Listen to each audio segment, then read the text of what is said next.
Hey everybody, welcome back to the channel. I'm Glenn with GC Extreme GCX Restorations, and today we're going to do some troubleshooting on a 96 XP. Now if you have one of these or similar models with the and you're having issues with your mpem blowing the 5 amp fuse, this is what you're going to want to troubleshoot to find out what the cause of this 5 amp fuse blowing on your mpem is for. Now this will blow to try to save, protects the mpem from frying or shorting out. If you put a higher amp fuse in here, you will destroy the mpem. Ask me how I know. This one is bad because of that. I wasn't sure at the time if it was the fuse or for something else, but I didn't have another 5 I had to put in, so I put in a 7.5, and smoke came from this one. So this one got smoked, but I put in another working mpem, and the 5 amp fuse kept blowing on that. So that ruled out it being the mpem is the issue. Now, before you jump on to having to buy a new mpem, because that means you have to get another key as well and get that program, there's a few steps you can take to root out some other issues to try to find out what is causing that 5 amp fuse to blow on the mpem. Your first step is going to be your VTS. You want to disconnect the VTS at the rear, and all the control units that's on this ski are up toward the front. So any harnesses going to the VTS you want to disconnect. If you have a GTX or other ones, and some other of these, the wire harnesses are a little bit different, but just find all the wires that are connected to the VTS and disconnect them. I'll show you those right now on this XP.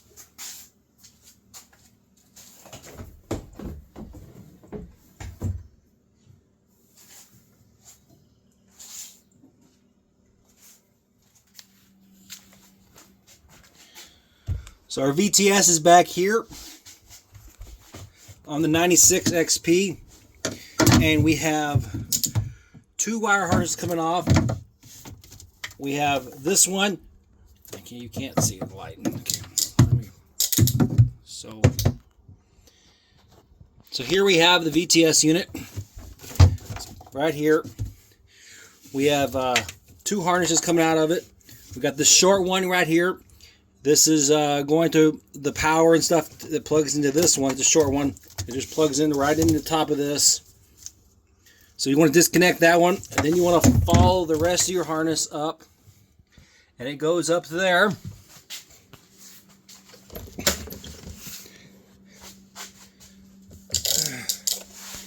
And you'll have my mpem box is still out.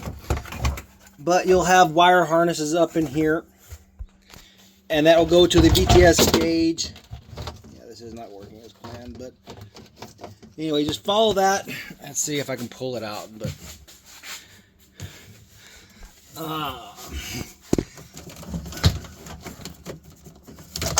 yeah, there we go. They're right here. So we have three other connectors on this model to disconnect. I know this 3 one here is for the buttons, for the controls, and then we have the gauges and stuff. So you want to disconnect all that. So once you get the VTS connected, you can put your key on, try to start it. Sometimes putting your key on itself will pop that mpem. And sometimes hitting the start button will pop that fuse on the mpem. So if that's what was happening before, and you disconnect the VTS and it doesn't do that now, and you're getting power to everything's good, then that tells you your VTS unit is faulty. With the VTS unit being faulty, you can probably want to get another unit, a good used unit, or you can get a module that's called the trim fix, and it bypasses that VTS housing, the electronics in that, and has an extra one. Those kits are at thetrimfix.com. I think they're $89 plus $10 for shipping, so $99. And they're basically 6 wires that you have to strip and plug in into the existing harness. So it's pretty easy to do. So that'll get your VTS back up and running. So that's step one for eliminating that mpem, that blowing fuse on the mpem. If that doesn't solve your problem, we're moving on to step two. Step two is normally, I would go with, is your rectifier. Your rectifier is inside, on this model, it's inside the gray box. It's a silver little thing with 4 wires coming out of it, 3 yellow and 1 red. And I've got one somewhere. Yep, right here.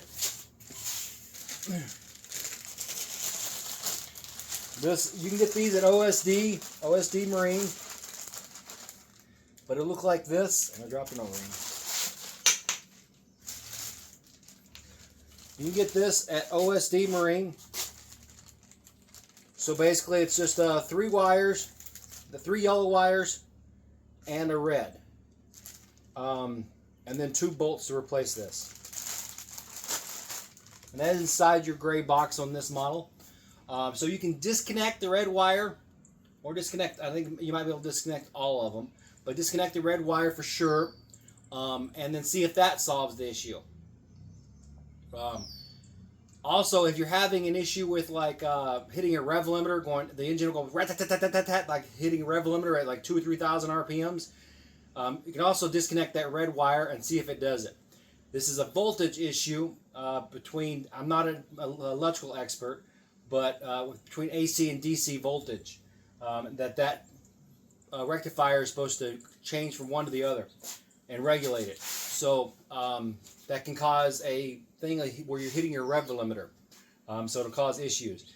And hopefully in this case, if you disconnect that, you'll have maybe your 5 amp fuse will stop blowing. If it does, that means you have a bad rectifier. Swap in a new rectifier. It's very easy to do. I'll show you where that's located.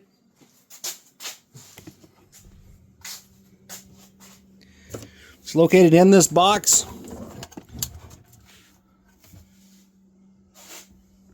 Right here.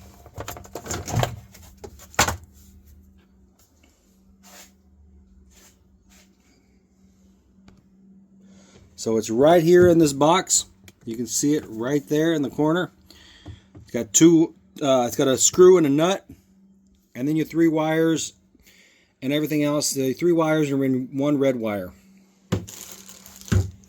So that's where that is located.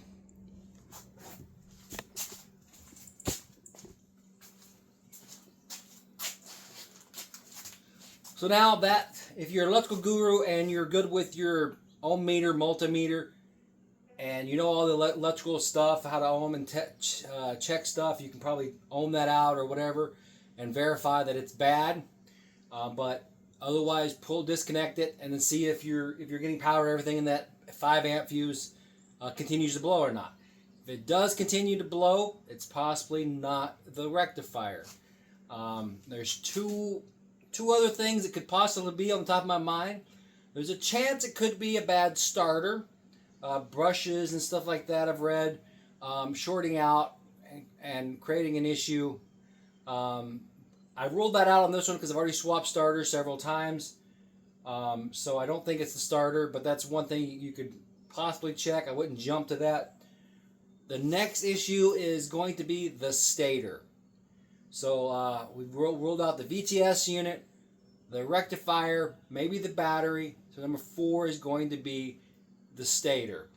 Again, if you're good with a multimeter, electronics, you can probably ohm that stator out and see if that's bad. See if it's grounding itself out and shorting itself out, and that's causing that 5 amp fuse on the mpem to blow. In this case, with this ski, I'm 99% certain it is the stator. I'll show you what that stator look like.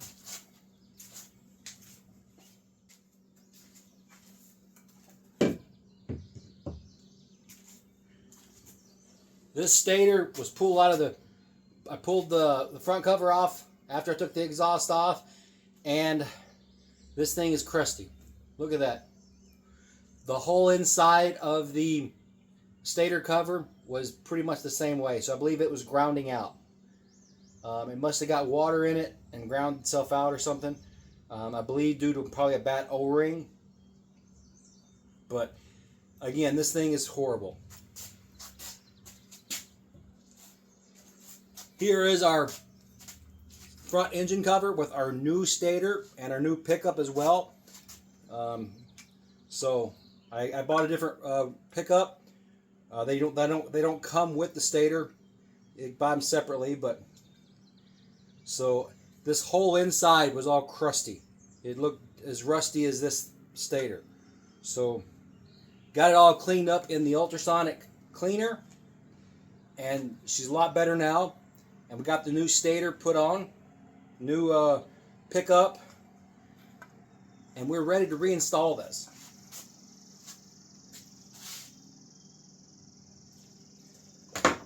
So hopefully that'll rule out and fix my mpem issue with that 5 amp fuse blowing.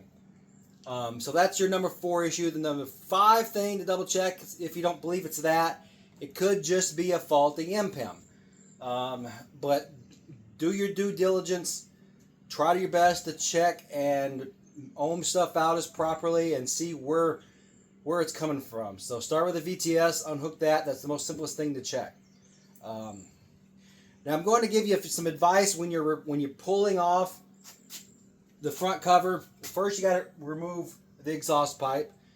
On this ski, while the exhaust pipe was off, I had the Welch plug welded up. I got to paint it, and then we'll be ready to put that back on.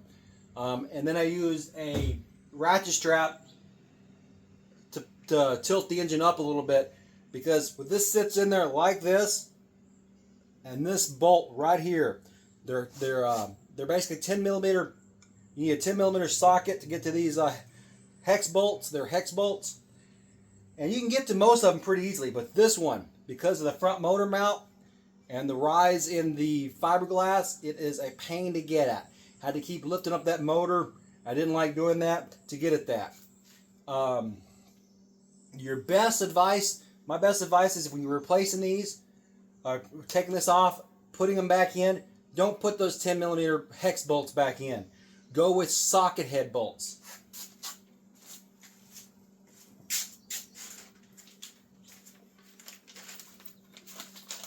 I'm going to go with some 6 millimeter. There's 6 millimeter by 25 socket head bolts. And washers, of course. And some blue Loctite maybe, of course. But this way you can get in there with a ball-end wrench. I've got a ball-end thing that I'll put on my socket, my ratchet. I can get in there a lot easier. So I'm going to replace I think there's 9 or 10 of them. I'm going to replace all of them with these socket heads. It makes it a lot easier to get into that bottom one. And I'll show you what I'm talking about.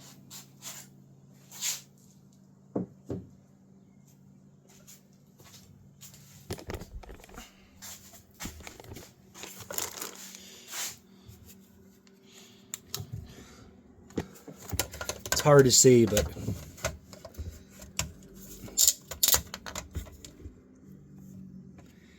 you see where it rises up right here?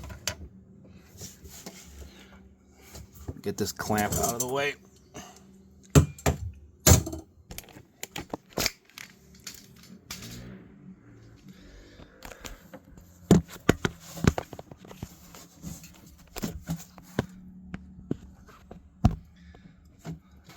So right in here, where it rises up, that's where it's hard to get at.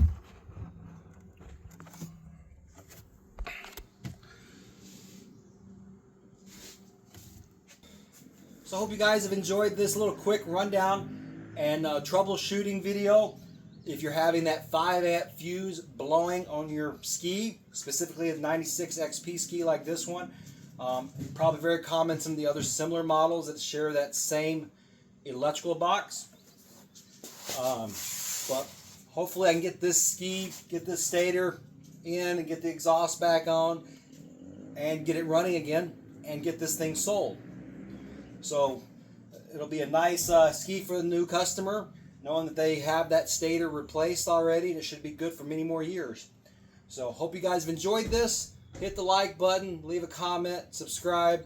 Maybe some electrical gurus can post up a link to the information for diagnosing those electrical parts. That'll help out a lot.